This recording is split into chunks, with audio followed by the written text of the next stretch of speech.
हम लक्ष्मी चौधरी यहाँ सब गोटे के प्रणाम करे छी और मैथिली भावना चैनल में हार्दिक स्वागत करे छी। आई हम माँ भगवती के एकटा गीत लक उपस्थित भेलहुँ हैं। गीत के रचनाकार श्री नवोनाथ झा जी छथिन। गीत अति सुंदर अछि। आशा करे छी जे सब गोटे के नीक लागत और गीत नीक लागत ते गीत के अधिक से अधिक शेयर करब। धन्यवाद।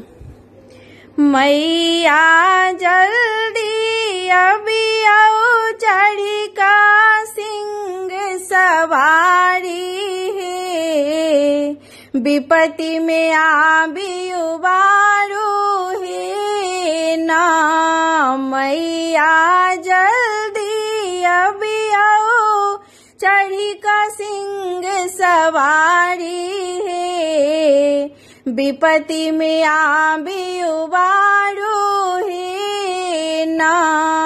जग भरी कांप रहल सब लोग, पुत्रक घर में पसरल शोक। जग भरी कांप रहल सब लोग, पुत्रक घर में पसरल शोक। पुत्रक घर में पसरल शोक, भव में डगमग डोलत नाव के पार उतारू है, विपत्ति में आब उबारू है ना।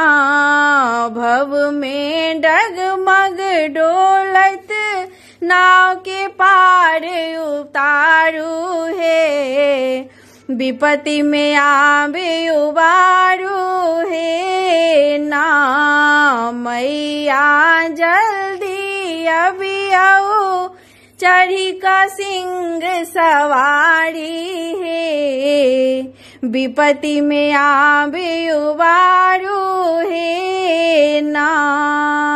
सब हक हाथ यहीं के जान, माहे बचतै कोना का प्राण। सब हक हाथ यहीं के जान, माहे बचतै कोना का प्राण। माहे बचतै कोना का प्राण।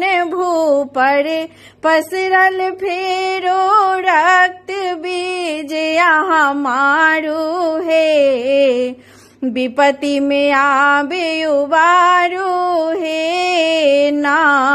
भू पर पसरल फेरो रक्त बीज यहाँ मारू है, विपत्ति में आबे उबारू है ना।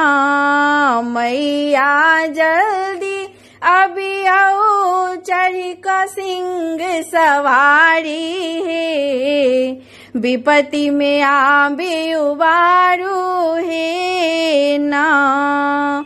माहे लियो फिर अवतार, राक्षस के आबे करो संहार। माहे लियो फिर अवतार, राक्षस के आबे करो संहार। राक्षस के आबे करो संहार।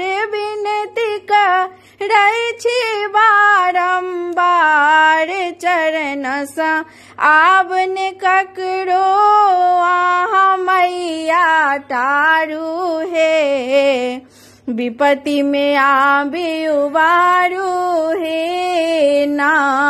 मैया जल्दी अभी आओ चढ़ी का सिंह सवारी है, विपत्ति में आबे उबारू है।